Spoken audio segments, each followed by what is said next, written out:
హొయ్యా రే హొయ్యా రే హొయ్యా హొయ్యా నీ వల్లే పిచ్చోడిలా తయారయ్యా హొయ్యా రే హొయ్యా రే హొయ్యా హొయ్యా నీ వల్లే నాలో నేనే కల్లంతయ్యా.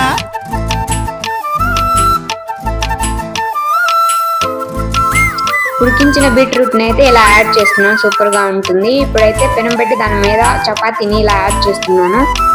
ముందుగా స్టఫ్ చేసి పెట్టుకున్న టమాటాను కూడా ఇలాగా పెట్టేస్తున్నాను, తర్వాత బీట్రూట్ కూడా పెట్టేసాను. నెక్స్ట్ అయితే దీన్ని చపాతీ పైన కూడా యాడ్ చేస్తున్నాను. యాడ్ చేసి గట్టిగా ప్రెస్ చేయాలి. నెక్స్ట్ అయితే ఇది అటు ఇటు 2 సైడ్స్ మాత్రం ఇలా వేసుకుంటూ ఆయిల్ అప్లై చేసుకుంటూ ఉండాలి, ఇది లేదంటే మాడిపోతుంది.